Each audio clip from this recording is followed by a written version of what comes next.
Chers amis, au moment où Akadosh Baruch Hu s'adresse à Moshe Rabbeinu au début de la paracha, il lui dit Ve'ele hamishpatim, et voilà les commandements, Asher tasim lifnehem, que littéralement tu poseras devant eux. C'est quoi poser? En général, la Torah, ça s'enseigne. On donne un enseignement, on délivre un enseignement. Ça veut dire quoi? On pose un enseignement. Dit Rashi sur place, Keshulchan aruch amuchan leechol lifnei adam. Quand tu viens enseigner la Torah, il faut que tu leur enseignes la Torah comme une table dressée qui est déjà toute prête. Tu n'as qu'à venir et à te servir. Quand je viens enseigner la Torah à quelqu'un, je peux lui enseigner de façon complexe. Je peux lui donner tout type de principes, et puis après, va faire ta tchouk-tchouka, et puis va mettre un peu de paprika, et puis etc. Et puis, tu auras finalement une Torah intelligente, intelligible. Réponse non. Quand tu viens enseigner la Torah, ton devoir en tant qu'enseignant, c'est que ton message soit limpide. Que la personne, dès qu'elle l'a entendu, elle puisse immédiatement l'accomplir. Si c'est de la halakha, tu dois enseigner une halakha qui est claire, qui est simple, qui a bien été exposée. Si tu enseignes de la hashkafa, enseigne des idées qui sont claires. Mets de l'ordre dans ta tête avant d'enseigner, de sorte à ce qu'au moment où tu enseignes, les idées soient extrêmement claires.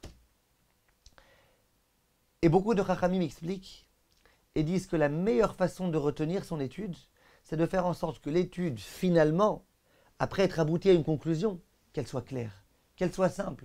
Si je reste dans ma tête avec 10 000 opinions sans très bien savoir ce qui se passe, je ne retiendrai pas. Si jamais les choses sont claires, eh ben, je pourrais retenir. Un jour, il y a un élève qui est venu voir le Chidouché Harim. Il lui dit, écoutez, Kvod Harav, moi j'étudie et j'oublie.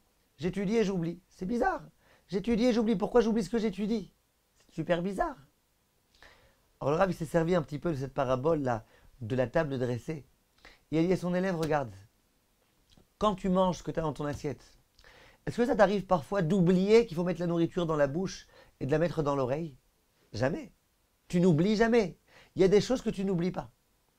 Alors pourquoi quand tu étudies un enseignement de Rabbi Yochanan, après tu l'oublies? Visiblement, c'est que pour toi, c'est pas tellement important. Si par erreur, au lieu de nourrir ta bouche, tu nourris ton oreille, tu comprends que c'est grave. Tu comprends qu'on va te prendre pour un fou. Tu comprends que c'est impossible. Ce qui est vital pour toi, ce qui a une véritable importance, ça tu n'oublies pas. Ce qui n'a pas tellement d'importance, tu oublies.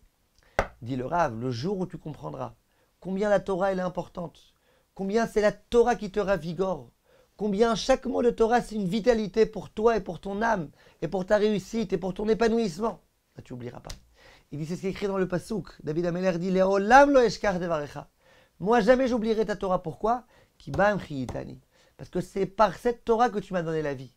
Je sens que cette Torah est vitale pour moi. Essayez une fois, chers amis, quand vous étudiez la Torah, de vous dire c'est vital, je ne peux pas oublier ça, ça fait partie intégrante de moi. Ça fait partie intégrante de ma vie. Sans ce Tosfot-là, eh ben, je ne serais pas le même. Toute ma Yirat Shamayim, elle dépend de ce Tosfot. Toute ma vie, elle dépend de ce Tosfot. Vous verrez comment vous n'oublierez plus. Et c'est un petit peu ça aussi. Si la Torah, elle est pour toi, comme une table dressée, si pour toi la Torah, c'est pas moins important que la nourriture qui est, elle, vitale, et bien comme ça, Bezrat Hashem, tu pourras retenir, comprendre et apprécier la Torah à sa juste valeur. Kol tov, mes chers amis, et à bientôt.